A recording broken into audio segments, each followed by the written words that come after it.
Hello, I'm Pastor Matt Clayton, youth pastor and Santa Clara campus pastor here at Bethel Church. I'm so glad you've joined us for one of our home groups. Tonight, we're going to continue in our series on the joy of following Christ. We get to study one of my favorite books in the Bible, Philippians. So let's get started. Have you ever been in a situation where you have to choose between two great things?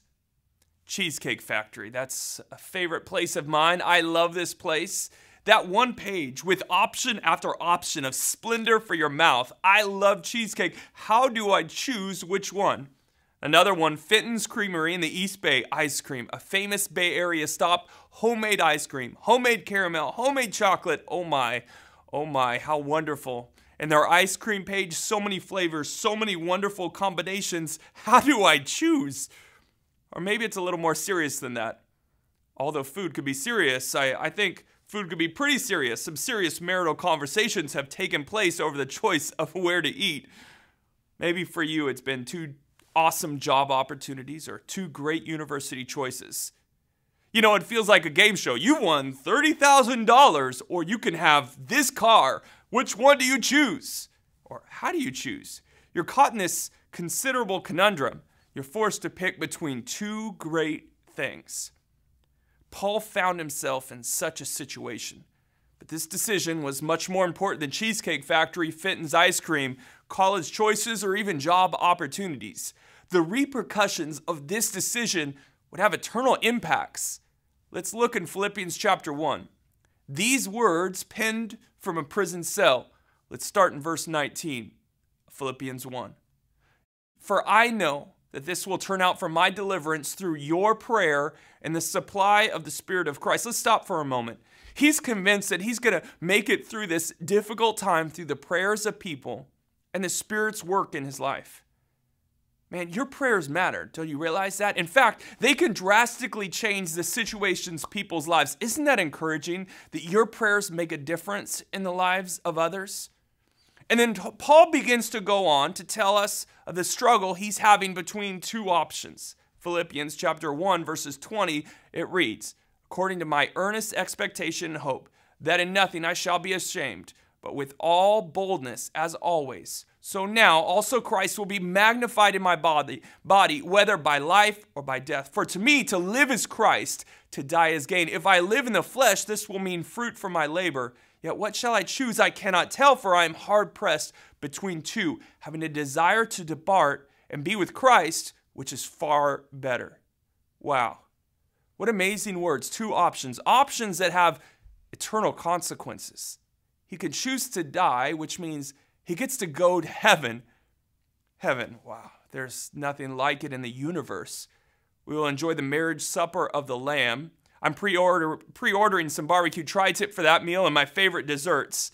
We get to celebrate our arrival to heaven and most of all celebrate that we get to spend eternity with our Savior.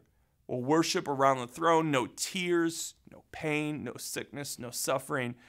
Absolute perfection, perfect love, joy, peace. It says that a crown awaits those who've lived life well and we'll get to lay them at the feet of Jesus. Aren't you looking forward to it? Man, I am. Now imagine Paul in a Roman prison cell. Heaven looks more wonderful from that perspective, doesn't it? This is his first option. Option number 2, he can choose to stay living so he can continue to pastor people. Through the impact of Paul, continents would be transformed. He had led countless lives to the saving knowledge of Jesus. He'd stood before kings and rulers. He started churches in city after city. He had mentored the next generation of leaders for the church to come. And he sits here in a cell penning these words.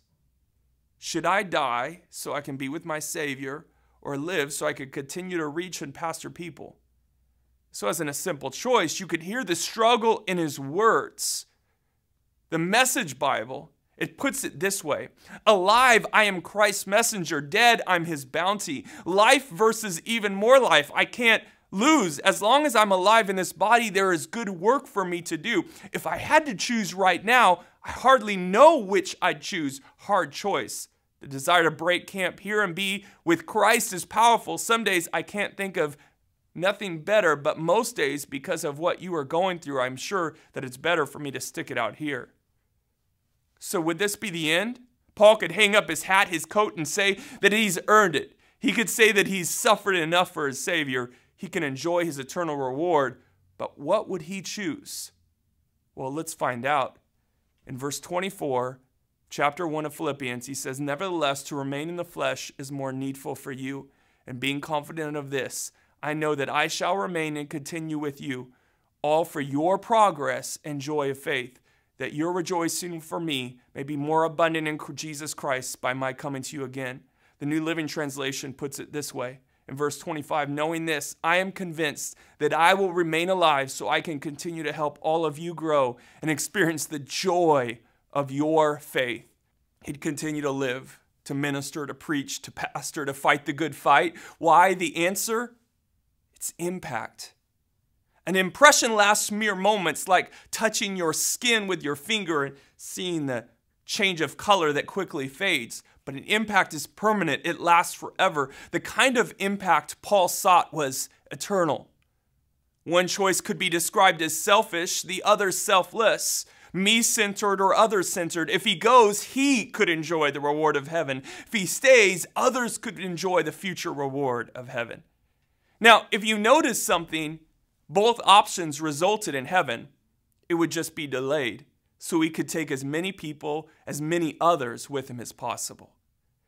Paul understands what life is all about. Impact. God has called each of us to impact others around us. Paul's choice challenges us to re-examine what we're living for, the priorities of our life. Are we living for a 401k plan to retire in a life of luxury? Are we living for a big house or nice cars? Are we living for the American dream, 2 kids, a picket fence, and a dog? Are you living to have as many Facebook friends as possible, have the most follows on Instagram? What are you living for? Paul showed us what life is really about, making an eternal impact in the lives of people. The people you rub shoulders with on a daily basis, at your business, in your school, with your neighbors, with your kids, parents, even brothers or sisters. Imagine if we evaluated the choices we make in terms of the impact we can have on other people's lives. Imagine that. Paul chose people over the prophet of heaven. It was all about impact. The impact that Paul cared about was not temporal, it was eternal. The impact he sought for people was eternal. We have become focused in this world in trying to help people feel better. We want to put a smile on their face, to turn their frown upside down, or even help with greater physical needs in their life. We've often even exchanged spiritual justice with social justice. Meeting people's physical needs is important. Jesus even showed us that. But we cannot lose sight of eternity, eternal impact. If people have not accepted Jesus as their Savior, the fact is, whether we like it or not, they are destined for hell, and hell is forever. That should bother us. We can't escape it. Jesus said that all of heaven rejoices when one person turns to Jesus. He would equate it to a lost coin, a lost sheep, a lost son being found, and a party would be thrown in each case. 1 million people live in San Jose. And you can add all those surrounding cities to that astonishing number. How many of these people know Jesus? How many of them don't?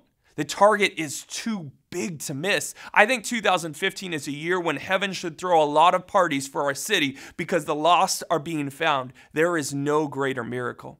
We need to redefine our mission in our personal lives.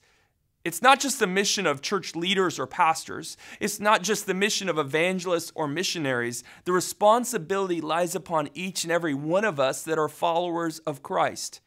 Hear these other words from Paul in Romans chapter 10, verses 13 and 14. For everyone who calls on the name of the Lord shall be saved. But how can they call on him to save them unless they believe in him? And how can they believe in him if they've never heard about him? And how can they hear about him unless someone tells them? The mission to impact the lives of people with the love of Christ cannot be limited to large church events or outreaches. The responsibility, it rests upon each of us daily. Each one of us has a mission to share the love of Jesus with people, to spread the message of the gospel. We have a mandate and we must respond and obey.